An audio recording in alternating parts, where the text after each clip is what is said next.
Mga pagbasa ng mga salita ng makapangyarihang Diyos. Ang mga responsibilidad ng mga leader at manggagawa. Ang mga responsibilidad ng mga leader at manggagawa, 24. Ika-14 na item. Agarang kilatisin at pagkatapos ay paalisin o patalsikin ang lahat ng uri ng masasamang tao at mga antikristo. Ikatlong bahagi. Ang mga pamantayan at batayan para sa pagkilatis sa iba't ibang uri ng masasamang tao. Una, batay sa layon ng isang tao sa pananampalataya sa Diyos. Noong huling pagtitipon, nagbahaginan tayo tungkol sa ika-14 na responsibilidad ng mga leader at manggagawa. Agarang kilatisin at pagkatapos ay paalisin o patalsikin ang lahat ng uri ng masasamang tao at mga antikristo. Batay sa nilalaman ng responsibilidad na ito, ibinuod natin ang iba't ibang pagpapamalas ng iba't ibang tao sa iba't ibang sitwasyon, at pagkatapos ay kinilatis ang iba't ibang individual na ito batay sa kanilang mga pagpapamalas. Sa pamamagitan ng pagkilatis sa mga individual na ito, nilayon nating malinaw na matukoy iyong masasamang tao na kailangang kilatisin at paalisin ng sambahayan ng Diyos. Ibig sabihin, iyong mga hindi pinahihintulutang manatili sa sambahayan ng Diyos at mga target na mapaalis. Noong nakaraang 2 pagkakataon, pinagbahaginan natin ang pagkilatis at pagkakategorya ng iba't ibang uri ng masasamang tao sa pamamagitan ng 3 aspekto. Ngayon naman, ipagpapatuloy natin ang pagbabahaginan sa iba't ibang detalye tungkol sa pagkakategorya ng iba't ibang uri ng masasamang tao sa pamamagitan ng 3 aspektong ito. Una, basahin ang ika-14 na responsibilidad at ang 3 partikular na kategoryang nakalista rito. Ang ika-14 na responsibilidad ng mga lider at manggagawa. Agarang kilatisin at pagkatapos ay paalisin o patalsikin ang lahat ng uri ng masasamang tao at mga antikristo. Una, ang layon ng isang tao sa pananampalataya sa Diyos. Ikalawa, ang pagkatao ng isang tao. Ikatlo, ang saloobin ng isang tao sa kanyang tungkulin. Pagkatapos magbasa, naaalala ba ninyo ang ilang pangunahing nilalaman mula sa naunang 2 pagbabahaginan? Balikan muna natin ang nilalaman ng huli nating pagbabahaginan. Noong nakaraan, nakipagbahaginan ang Diyos tungkol sa layon ng isang tao sa pananampalataya sa Diyos. Sinasaklawan ang ika-4 hanggang ika-8 punto ng paksang ito. Ika-4, para makibahagi sa oportunismo. Ika-5, para maging palamunin ng iglesia. Ika-6, para maghanap ng kanlungan. Ika-7, para maghanap ng taga-suporta. Ika-8, para hangarin ang mga pampulitikang pakay. Tinalakay ang 5 puntong ito sa huling pagbabahaginan. Sa pamamagitan ng pagbabahaginan tungkol sa mga pangunahing pagpapamalas at sa naibunyag na mga tiwaling diwa ng 5 uring ito ng mga tao, batay sa mga pag-uugali nila at mga intensyon nila at mga layon sa pananampalataya sa Diyos, gayon din sa mga palagi nilang hinihingi sa Diyos, dapat bang ituring ang mga tao na ito na mga kapatid at panatilihin sa iglesia? Hindi. ang gayong mga tao ay dapat alisin dahil ang pananampalataya nila sa Diyos ay hindi para hangarin ang katotohanan o hangarin ang kaligtasan. Lahat sila ay may mga personal na intensyon at pakana, umaasang makakakuha sila ng mga kalamangan para sa sarili nila at magkakamit ng mga benepisyo sa sambahayan ng Diyos. Hindi sila mga tao na tunay na nananampalataya sa Diyos. Lahat sila ay mga hindi mananampalataya. Kung hindi pa aalisin sa iglesia ang mga hindi mananampalataya, anong kapahamakan ang maaari nilang maidulot sa gawain ng iglesia at sa mga kapatid? Hindi sila kumakain o umiinom ng salita ng Diyos, ni dumaranas ng gawain ng Diyos. Nananatili sila sa iglesia nang hindi tinatanggap ang katotohanan. Bukod pa rito, nakapagbubulala sila ng pagkanegatibo at mga kuro-kuro, at sa gayon ay nagdudulot ng mga panggugulo at paggambala, at gumaganap ng isang negatibong papel. Ang mga pagpapamalas na ito ay nakikita sa pangkalahatan ng mga tao. Batay sa mga pagpapamalas ng 5 uri ng mga tao na tinalakay sa huling pagbabahaginan, may pareho bang katangian ang mga taong ito? Ano ang pareho nilang katangian? Lahat ng taong ito ay mga hindi mananampalataya.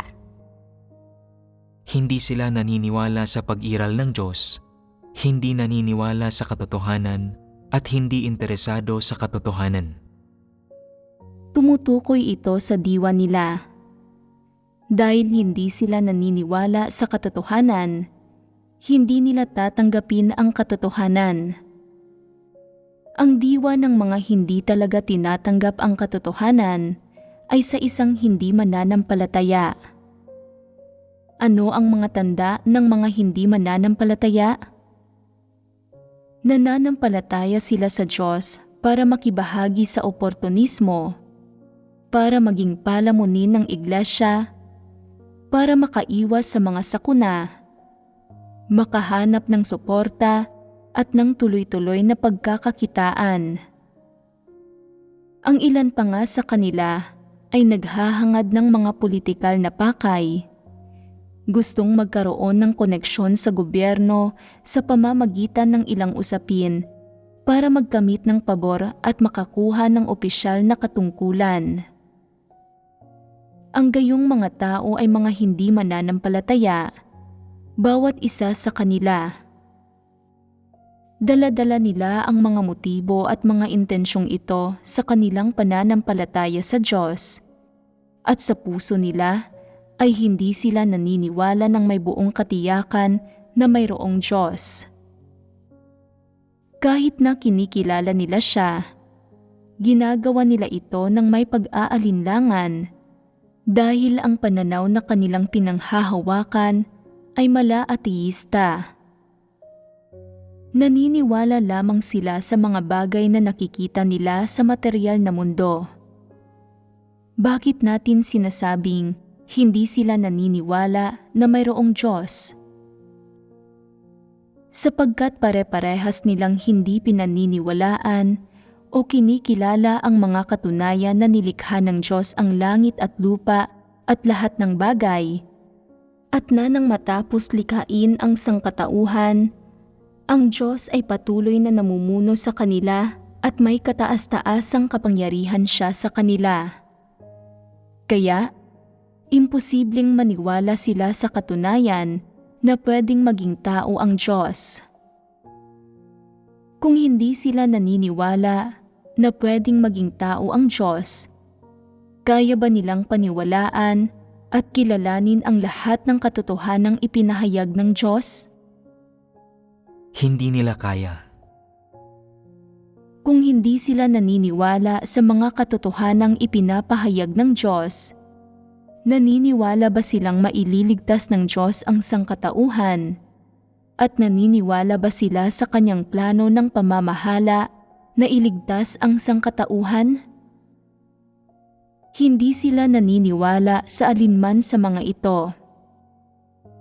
Ano ang ugat ng kanilang kawalang paniniwala? Ito ay na hindi sila naniniwala na umiiral ang Diyos. Sila ay mga ateísta at materialista. Naniniwala silang ang mga bagay lamang na nakikita nila sa material na mundo ang totoo. Naniniwala sila na ang kasikatan, pakinabang, at katayuan ay makakamit lamang sa pamamagitan ng mga pakana at hindi magagandang paraan. Naniniwala silang ang tanging paraan para umunlad at mamuhay ng masaya ay mamuhay ayon sa mga satanikong pilosopiya. Naniniwala silang ang kapalaran nila ay nasa kanilang sariling mga kamay lamang at na dapat silang umasa sa sarili para makalikha at magtamo ng masayang buhay. Hindi sila naniniwala sa kataas-taasang kapangyarihan ng Diyos o sa kanyang pagkamakapangyarihan sa lahat. Iniisip nilang kapag umasa sila sa Diyos, hindi sila magkakaroon ng anuman. Sa huli, hindi sila naniniwalang maisa sa katuparan ng mga salita ng Diyos ang lahat ng bagay, at hindi sila naniniwala sa pagkamakapangyarihan sa lahat ng Diyos. Kaya naman, ang mga intensyon at pakay tulad ng pakikibahagi sa oportunismo, pagiging palamunin ng iglesia, paghahanap ng kanlungan, paghahanap ng taga-suporta, pakikipagkaibigan sa mga taong kasalungat na kasarian, at paghahangad ng mga politikal na pakay, pagtatamo ng opisyal na posisyon at ng tuloy-tuloy na pinagkakakitaan para sa kanilang sarili, ay lumilitaw sa pananampalataya nila sa Diyos. Dahil mismo ang mga taong ito ay hindi naniniwalang naghahari ang Diyos ng may kataas-taasang kapangyarihan sa lahat, kaya nagagawa nilang mapangahas at walang pakundangang pasukin ang iglesia ng may sarili nilang mga intensyon at pakay.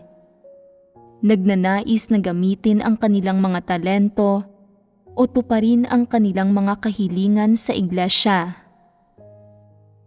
Nangangahulugan ito na pinapasok nila ang iglesia para matugunan ang intensyon at pagnanais nilang magtamo ng mga pagpapala. Gusto nilang magkamit ng kasikatan, pakinabang, at katayuan sa iglesia, at sa paggawa niyon ay magkakaroon sila ng tuloy-tuloy na pagkakakitaan. Makikita sa pag-uugali nila, pati sa kalikasang diwa nila, na ang mga pakay, motibo, at intensyon nila sa pananampalataya sa Diyos ay hindi wasto, at nawala sa kanilang tumatanggap sa katotohanan o sinserong nananampalataya sa Diyos. Kahit napasukin man nila ang iglesia, pinupuno lang nila ang mga upuan, wala silang anumang nagiging positibong papel. Kaya naman, hindi dapat tanggapin ng iglesia ang gayong mga tao. Kahit na nakapasok na ang mga taong ito sa iglesia, hindi sila hinirang na mga tao ng Diyos, bagkus ay nakapasok sila dahil sa mabubuting layunin ng ibang tao. Hindi sila hinirang na mga tao ng Diyos. Paano ito dapat bigyang kahulugan? Ibig sabihin nito ay hindi sila paunang itinalaga at hinirang ng Diyos. Hindi niya sila itinuturing bilang mga pakay ng kanyang gawain, ni hindi niya sila paunang itinalaga bilang mga taong kanyang ililigtas. Kapag ang mga taong ito ay nakapasok na sa iglesia, natural na hindi natin sila maaaring ituring bilang mga kapatid dahil hindi sila ang mga tunay na tumatanggap sa katotohanan o nagpapasakop sa gawain ng Diyos. Maaaring itanong ng ilan, dahil hindi sila mga kapatid na tunay na nananampalataya sa Diyos, bakit hindi sila pinapaalis o pinapatalsik ng iglesia? Layunin ng Diyos na ang mga taong kanyang hinirang ay matuto ng pagkilatis mula sa mga taong ito at sa gayon ay makilatis ang mga pakana ni Satanas at tanggihan si Satanas. Kapag ang mga taong hinirang ng Diyos ay nagkaroon na ng pagkilatis, dapat na alisin ang mga hindi mananampalatayang ito. Ang layon ng pagkilatis ay ilantad ang mga hindi mananampalatayang ito na nakapasok sa sambahayan ng Diyos nang may mga ambisyon at pagnanais nila at paalisin sila sa iglesia dahil ang mga taong ito ay hindi mga totoong mananampalataya sa Diyos at lalong hindi sila mga taong tumatanggap at naghahangad sa katotohanan. Walang mabuting idudulot ang pananatili nila sa iglesia, kundi malaking pinsala ang mangyayari. Una sa lahat, matapos nilang mapasok ang iglesia, ang mga hindi mananampalatayang ito ay hindi kailanman kumakain o umiinom ng mga salita ng Diyos at hindi nila tinatanggap ang katotohanan kahit kaunti. Palagi nilang tinatalakay ang ibang bagay maliban sa mga salita ng Diyos at katotohanan. Ginugulo nila ang puso ng ibang tao. Gagambalain at guguluhin lamang nila ang gawain ng iglesia sa kapinsalaan ng buhay pagpasok ng hinirang na mga tao ng Diyos.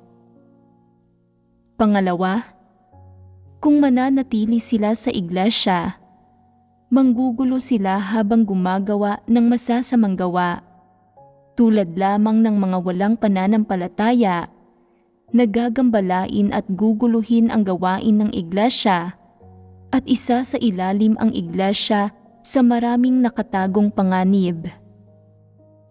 Pangatlo, kahit na manatili sila sa iglesia, hindi sila kusang loob na kikilos bilang mga tagapagserbisyo, at kahit na maaaring magserbisyo sila ng kaunti, ito ay para lamang magkamit ng mga pagpapala. Kung sakaling dumating ang araw na malaman nilang hindi sila makakapagkamit ng mga pagpapala, magwawala sila sa galit, guguluhin at pipinsalain ang gawain ng iglesia. Sa halip na konsintihin iyon, mas mabuting paalisin sila sa iglesia sa lalong madaling panahon. Pang-apat, ang mga hindi mananampalatayang ito ay malamang na bumuo ng mga paksyon at sumuporta at sumunod sa mga antikristo na lumilikha ng isang masamang puwersa sa loob ng iglesia na nagdudulot ng malaking banta sa gawain nito. Batay sa apat na pagsasaalang-alang na ito, kinakailangang kilatisin at ilantad ang mga hindi mananampalatayang ito na nakapasok sa sambahayan ng Diyos at pagkatapos ay paalisin sila. Ito lamang ang paraan para mapanatili ang normal na pag-usad sa gawain ng iglesia at epektibong mapangalagaan na ang hinirang na mga tao ng Diyos ay makakain at makainom ng mga salita ng Diyos at makapamuhay ng buhay iglesia ng normal at nang sa gayon ay makapasok sa tamang landas ng pananampalataya sa Diyos. Ito ay dahil ang pagpasok ng mga hindi mananampalatayang ito sa iglesia ay malaking kapinsalaan sa buhay pagpasok ng hinirang na mga tao ng Diyos. Maraming taong hindi sila kayang kilatisin, kundi sa halip ay itinuturing sila bilang mga kapatid. Ang ilang tao na nakikitang may kaunti silang kaloob o kalakasan ay pinipili silang magsilbi bilang mga leader at manggagawa. Ganito lumilitaw ang mga huwad na leader at mga antikristo sa iglesia. Kung titingnan ang kanilang diwa, makikita na wala sa kanila ang naniniwala na umiiral ang Diyos o na ang kanyang mga salita ay ang katotohanan o na siya ay naghahari ng may kataas-taasang kapangyarihan sa lahat.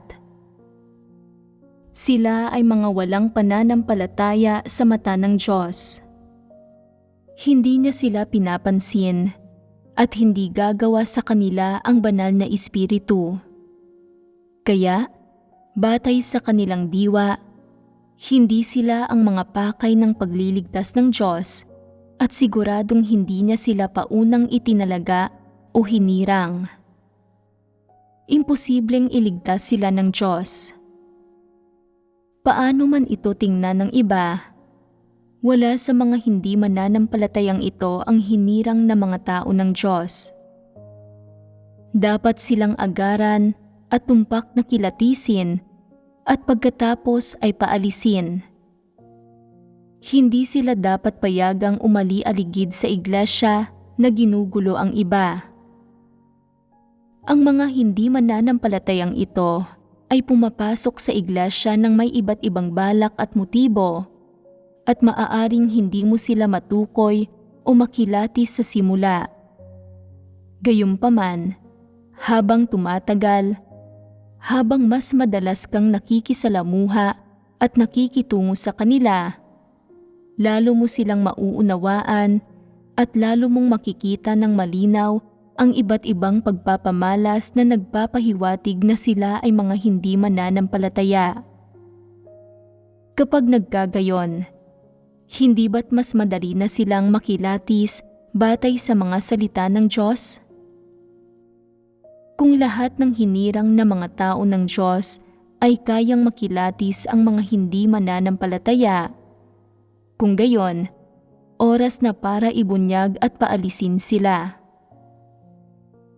Anuman ang kanilang karakter, katayuan sa lipunan, o gaano man kataas ang kanilang senyoridad sa iglesia, kung matapos ang ilang taon ng pakikinig sa mga sermon ay hindi pa rin nila matanggap ang katotohanan at puno pa rin sila ng mga kuro-kuro tungkol sa Diyos, nabunyag na sila bilang mga hindi mananampalataya.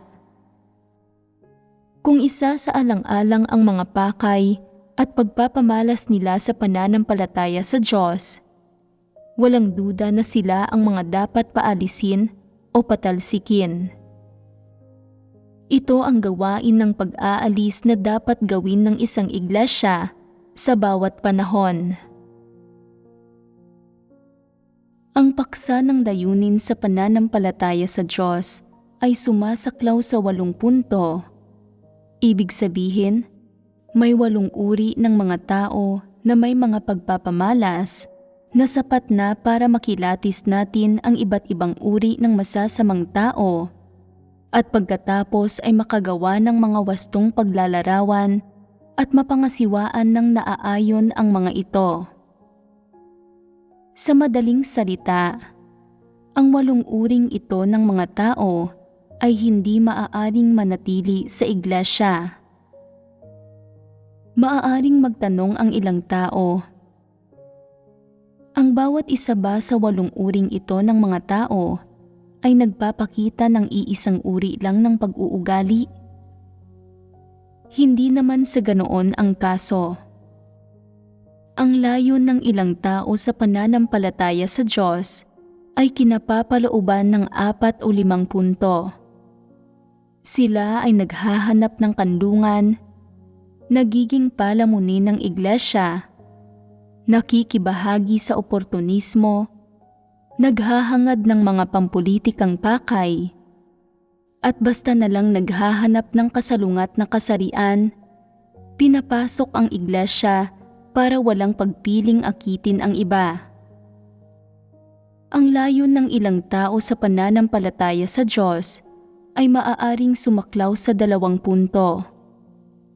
Ang una ay ang hangarin na maging isang opisyal sa iglesia, at ang isa pa ay ang maghanap ng mga pagpapala sa pamamagitan ng oportunismo, o may ilang maaaring maghanap ng kasalungat na kasarian gayon din ay maging palamunin ng iglesia. Malinaw na pumupunta sa sambahayan ng Diyos ang mga taong ito para manamantala.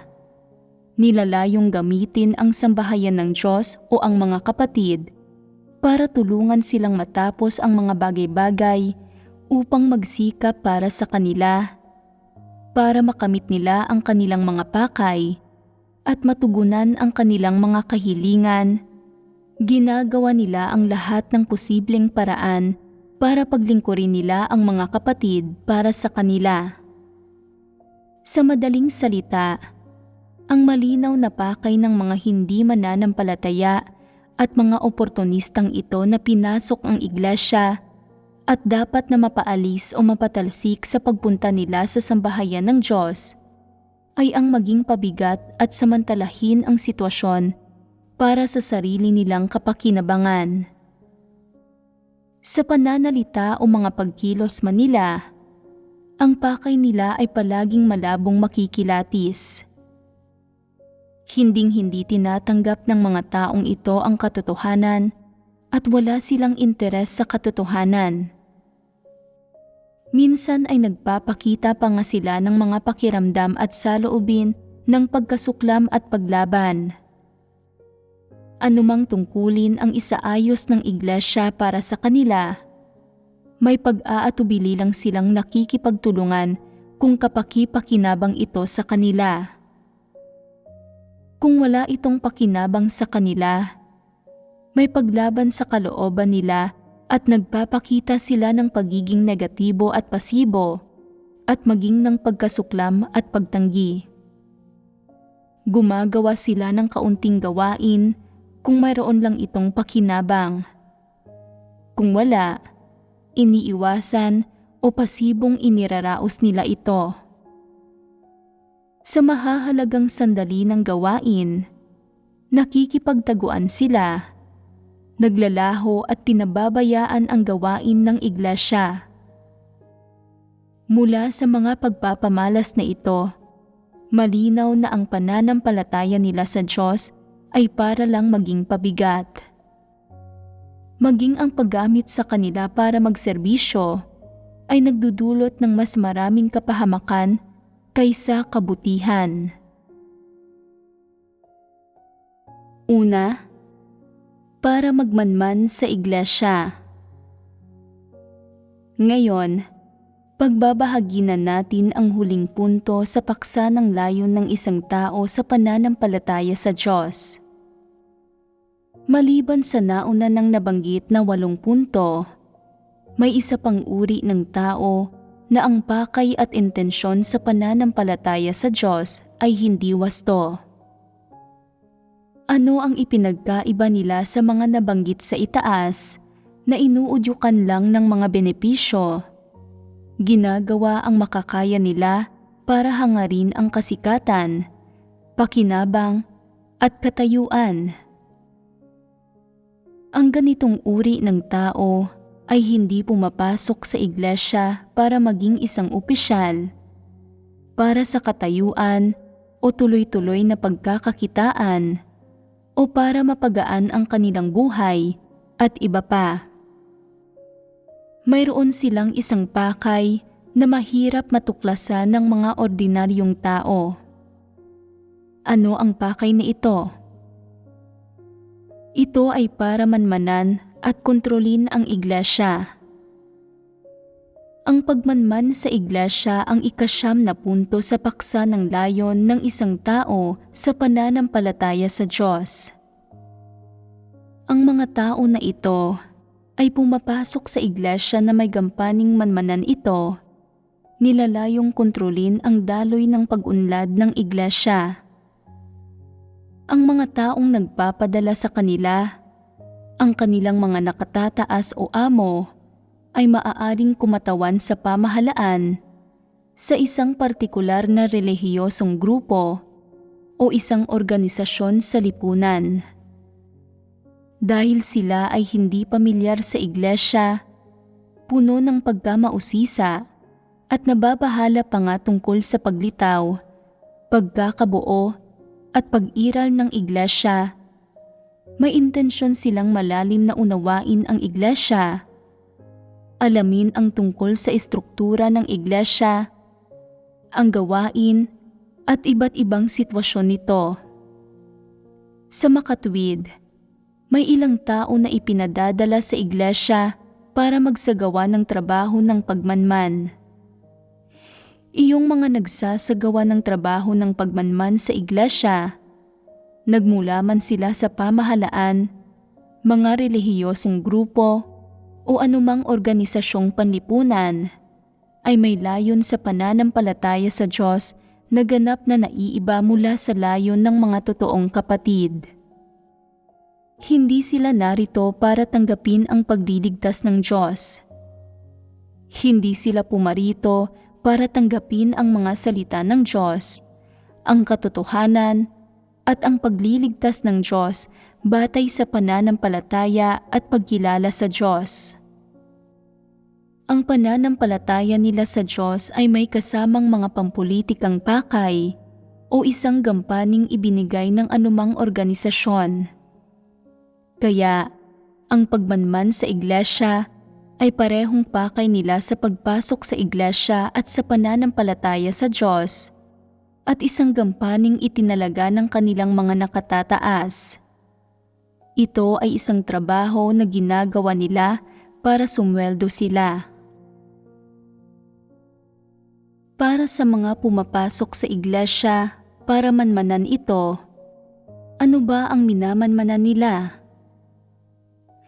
Minamanmanan nila ang maraming aspekto tulad ng mga katuruan ng iglesia, mga layunin nito, kung ano ang itinataguyod nito, ang gawain nito, at ang mga kaisipan at pananaw ng mga miyembro nito, tinatasa kung makapagdudulot ba ito ng anumang pinsala sa pamahalaan, mga relihiyon o lipunan.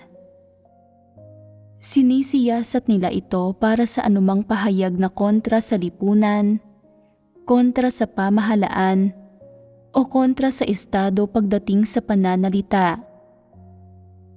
Pagdating naman sa mga katuruan, minamanmanan nila kung ano ba mismo ang mga ideyang itinataguyod ng iglesia. Maaaring hindi maging madali sa iyo na matuklasan ang mga individual na ito kapag pinapasok nila ang iglesia, dahil maaaring nakikinig sila ng mabuti at seryosong nagtatala ng hindi nakakatulog tuwing may mga pagtitipon. Maaari pa ngang taimtim nilang ibinubuod ang mga sinasabi ng iba't ibang individual sa bawat pagtitipon. Sa huli ay ibinubuod at ikinakategorya ang iba't ibang kaisipan at pananaw ng iba't ibang tao para makita kung alin ang umaayon sa mga interes at hinihingi ng pambansang pamahalaan at kung alin ang nakasasama sa pamamahala ng estado, salungat sa pamahalaan at iba pa. Maaaring metikuloso nilang ibuod at ikategorya ang malalalim na pananaw na ito ng mga miyembro ng iglesia, nagtatala. Bakit nila ginagawa ito? Dahil ito ang trabaho nila, ang gampanin nila. Dapat silang magulat sa kanilang mga nakatataas. Ito ang unang bahagi ng trabaho nila.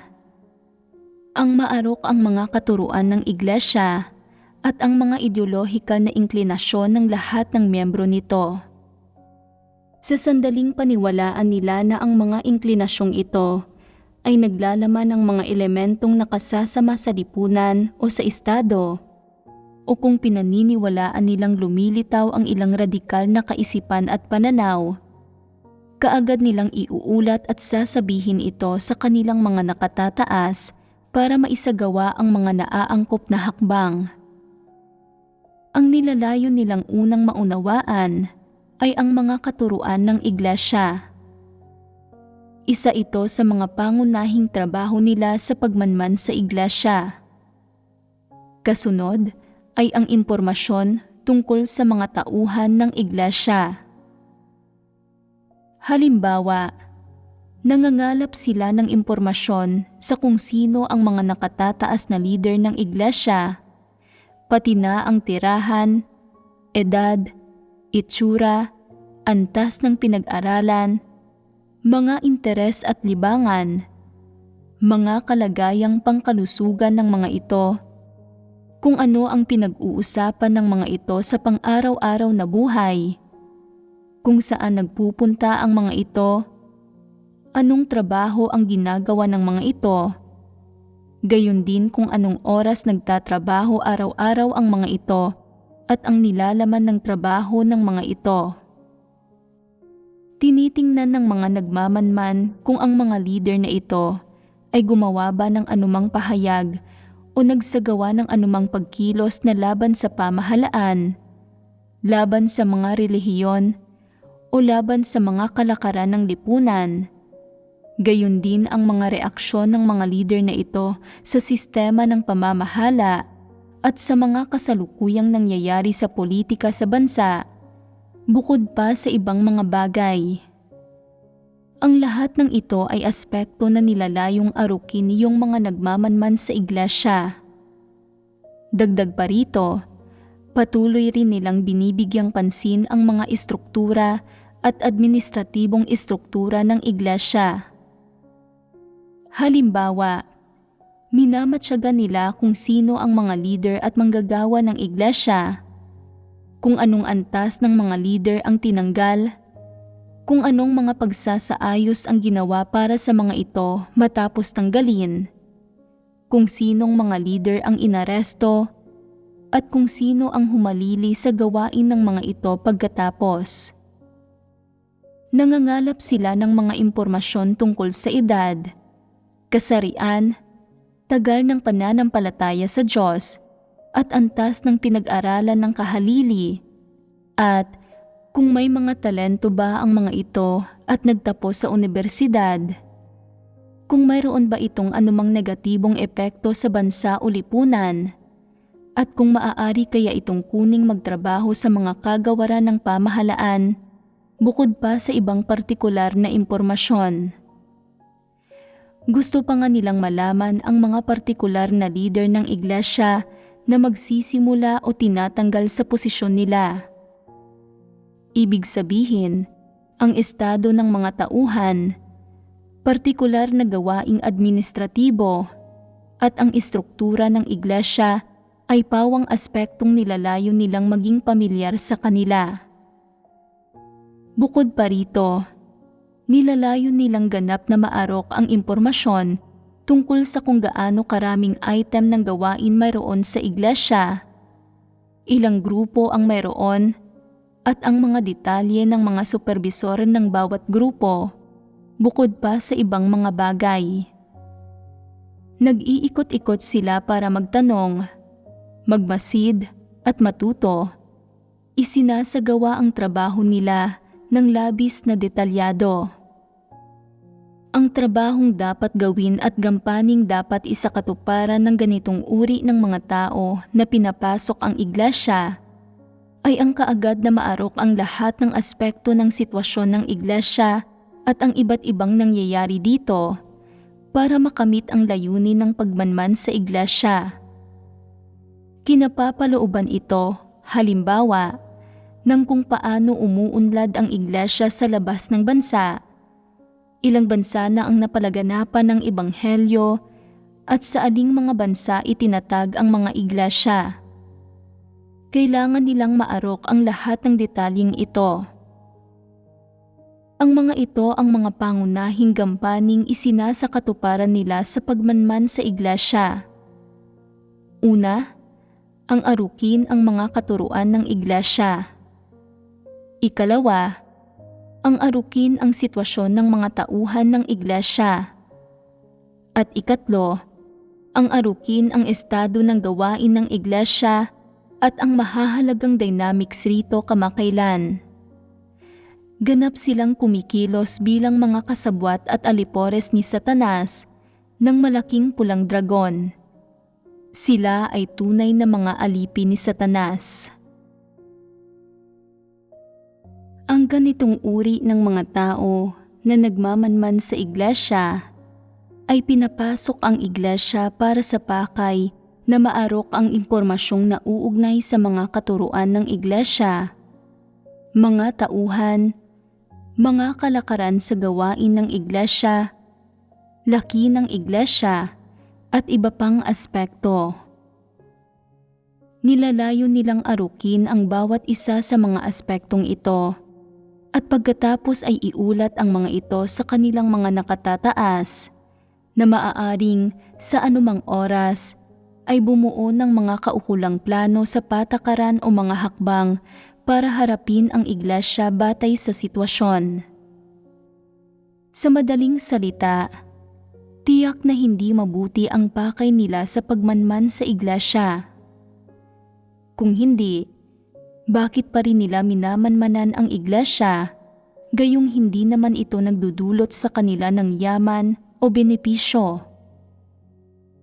Hindi ba't dahil ito sa nababahala sila sa pag-iral ng iglesia? Hindi sila naniniwala na ang iglesyang itinatag at pinangungunahan ng Diyos ay binubuo ng mga taong dalisay na nananampalataya sa Diyos na walang kaugnayan sa estado, lipunan o mga pampulitikang grupo at organisasyon. Subalit gaano man nila siyasatin ang iglesia, patuloy pa rin silang nababahala. Bakit? Dahil sila ay mga ateísta, hindi kumikilala sa Diyos at namumuhi rin sa katotohanan. Sa makatwid, kaya nilang magsagawa ng mga hangal at kakatwang pagkilos tulad ng pang-aapi at pag-aresto sa mga mananampalataya, pati na rin ang pagmanman sa iglesia. Bakit sila gumagamit ng mga hakbang sa pagmanman at paglaban sa iglesia? Dahil ang pinakamalaking pangamba nila ay na ang masyadong paglaki ng iglesia at pagkakaroon nito ng napakaraming miyembro ay magkakaroon ng malaking epekto sa bansa, pamahalaan at lipunan, at na magiging banta at impluwensya pa nga ang mga ito sa mga tradisyonal na kultura at mga tradisyonal na relihiyosong grupo. Ito ang tunay na dahilan sa likod ng kanilang pagmanman at paglaban sa iglesia. Sa makatwid, itinuturing nila ang pagmanman at paglaban sa iglesia bilang isang pampulitikang gampanin na dapat maisakatuparan. Ang ganitong uri ng mga tao na nagmamanman sa iglesia ay maaaring mahirap makilati sa loob ng iglesia dahil may mga nakatagong motibo sila at malalim nilang ikinukubli ang sarili nila para hindi sila matuklasan ng iba. Kaya, maaaring makiayon sila sa nakararami sa iglesia. Walang ginagawang anumang kakaiba. Mukha talagang may magandang asal at hindi kailanman nagpapahayag ng mga salungat na pananaw tungkol sa gawaing ginagawa ng iglesia. Gayunpaman, may katangian ang mga individual na ito. Maligamgam sila sa pananampalataya sa Diyos. Hindi masyadong aktibo o masyadong pasibo tungkol dito. Kaya nilang gawin ang ilan sa mga tungkuling itinalaga sa kanila, subalit hindi nila kailanman ibinubunyag ang mga personal nilang detalye, tulad ng kung saan sila nagtatrabaho, ang sitwasyon ng pamilya nila, o kung nanampalataya na sila sa Diyos noon. Kung may sino mang magbanggit ng pagtatrabaho sa isang kagawaran ng pamahalaan, labis silang umiiwas. Iniiwasang magbigay ng anumang opinyon tungkol sa pamahalaan, politika, mga pulisiya o relihiyon. Ang pag-uugali nila ay mailalarawan na pag-iwas sa anumang sensitibong paksa. Hindi nila pinupuna o pinupuri ang pamahalaan, ni tinatalakay ang mga pulisiya nito o ang sistema ng pamamahala. Kapag may nagtukoy na ang isang individual ay isang espiya, nagiging labis silang kabado at maaaring mabilis pangang tumayo para ipagtanggol ang sarili nila. Bukod sa pagiging kabado, mapapansin mo rin mula sa titig nila ang pagkahilig na umiwas sa mga gayong sensitibong paksa. Iniiwasan nila ang sinumang maaaring makakita sa tunay nilang pagkatao.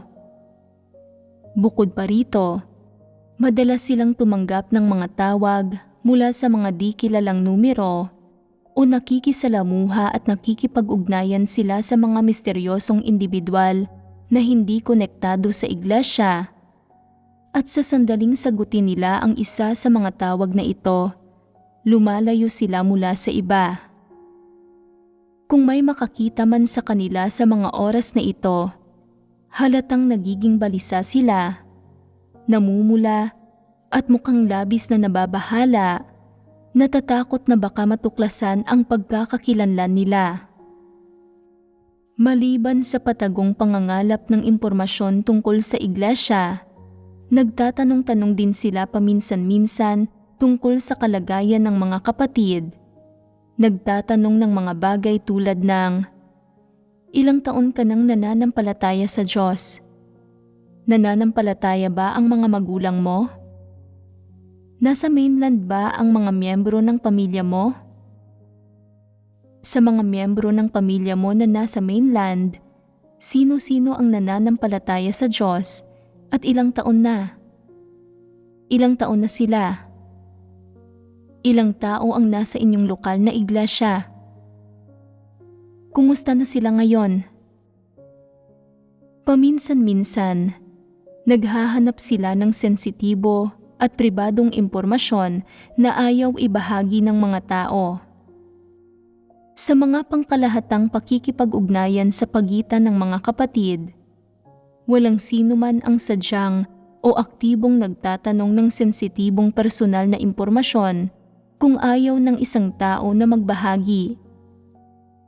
Gayunpaman, ang individual na ito ay nagbibigay ng espesyal na pansin sa gayong mga usapin at umaabot pa nga sa puntong minamatyagan niya ang mga galaw ng ilang leader at manggagawa o ng mga taong namamahala sa mahahalagang gawain.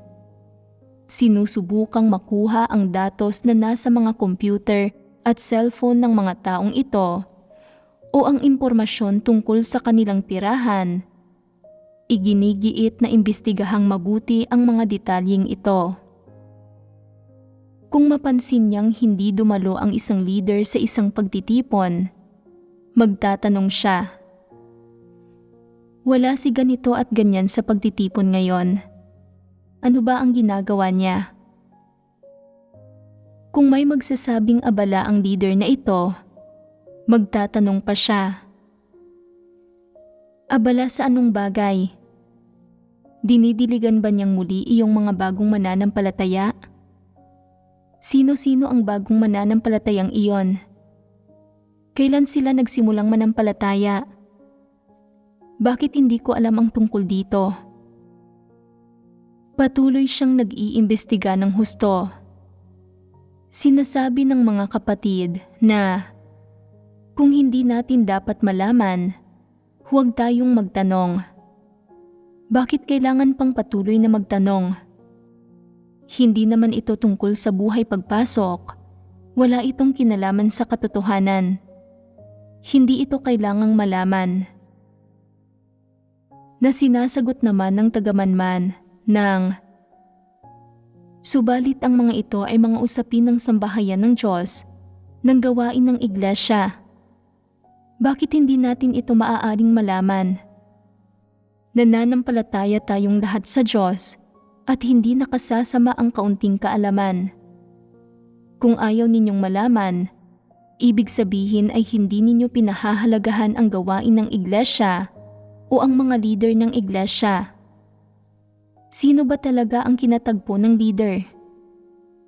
Ilan ang mga bagong mananampalataya roon? Nasaan sila? Gusto ko rin silang makilala. Palagi siyang nagtatanong tungkol sa mga usaping ito.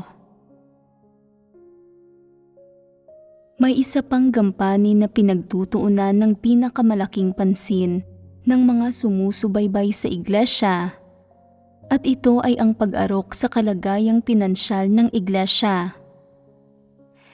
Sa isang banda, hinahangad nilang maunawaan ang mga pinagkukunan ng pondo ng iglesia.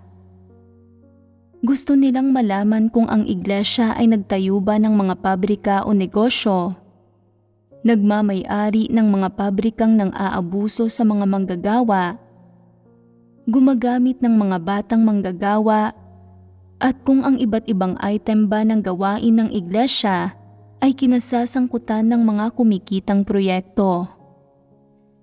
Halimbawa, kung ang paggawa ng iglesia ng mga video, pelikula, himno, at paglilimbag ng mga aklat ng mga salita ng Diyos ay kumikita ba o nakapagbibigay ng sobra-sobrang kita.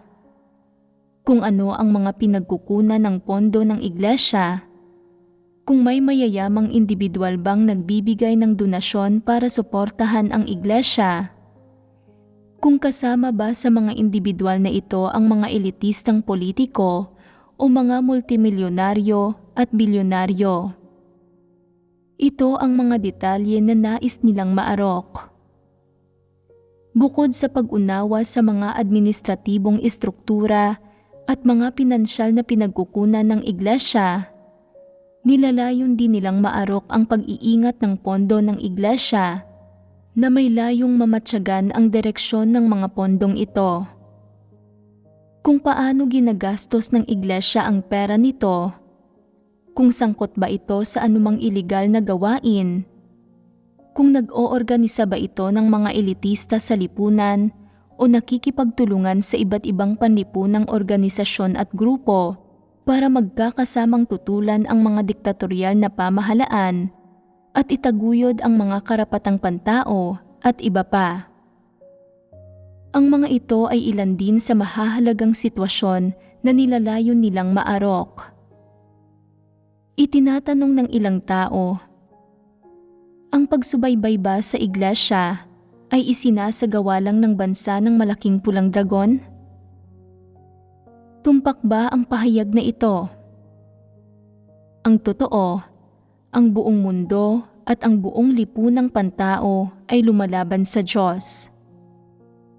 Hindi lang ang mga bansang nasa ilalim ng diktatorial na pamumuno ang lumalaban sa Diyos.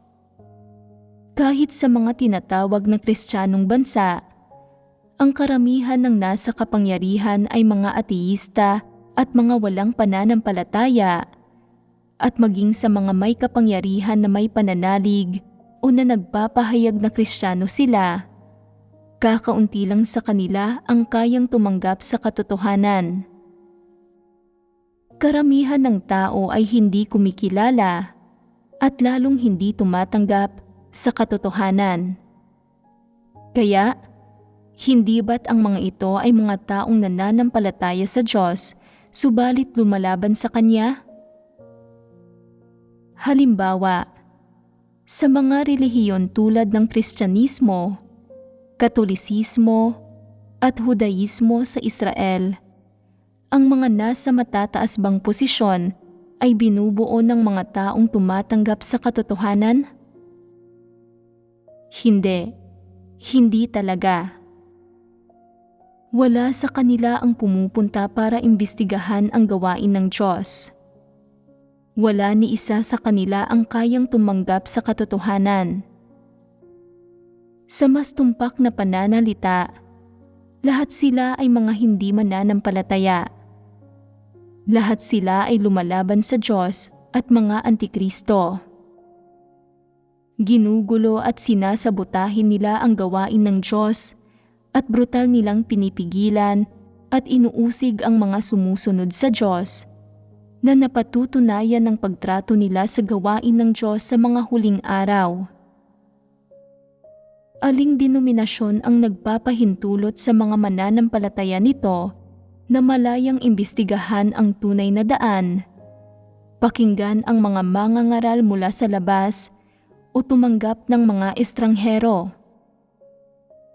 Wala ni isa ang makagagawa nito. Aling lahi o bansa ang magiliw sa iglesia? Kapuri-puri na kung pagkakalooban kanila ng kaunting kalayaan sa relihiyon at kaunting espasyo para makahinga. Inaasahan mo pa bang susuportahan kanila bukod pa rito?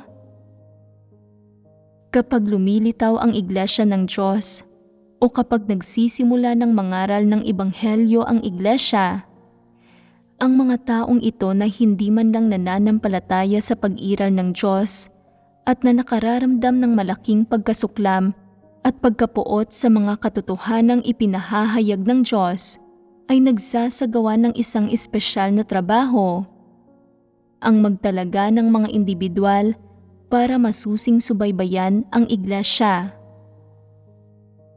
Ang ibig sabihin ng subaybayan dito ay manmanan, arukin at kontrolin. Ibig sabihin, mahigpit na manmanan, arukin at kontrolin ang lahat ng aspekto ng iglesia sa bawat panahon. Sinasabi ng ilang tao na hindi naman nila hayagang kinondena o tinutulan ang gawain ng Diyos at hindi rin kami nagdusa ng pang-uusig o panliligalig sa aming lokal na buhay. Pakiramdam namin ay mas mabuti at mas ligtas na manampalataya sa Diyos, magtipon, gumawa ng aming tungkulin, at magpalaganap ng ebanghelyo sa ibang bansa kaysa sa bansa ng malaking pulang dragon. Wala kaming naranasang anumang pangingialam. Hindi mo dapat itanggi ang gawain nila ng pagsubaybay sa iglesia dahil lang walang pangingialam at may kaunting kalayaang ipinagkaloob sa iyo. Ang kaunting kalayaan sa relihiyon na ipinagkaloob sa iyo ay isang pangunahing institusyong panlipunan. Ang tinatamasa mo ay mga pangunahing karapatan lang ng sino mang mamamayan sa bansang iyong pinaninirahan. Ang pagtamasa sa mga pangunahing karapatang ito ay hindi nangangahulugang ang pambansang pamahalaan, mga grupong panlipunan o ang relihiyosong mundo ay tinatanggap at kinikilala na ang gawain ng Diyos at ang gawain ng iglesia, na naging magiliw na ito o na nawala na ang anumang pagkamapanlaban at pagsubaybay. Hindi ba't ganoon ang kaso? Ang usaping ito ay hindi abstrakto, hindi ba? Hindi nga.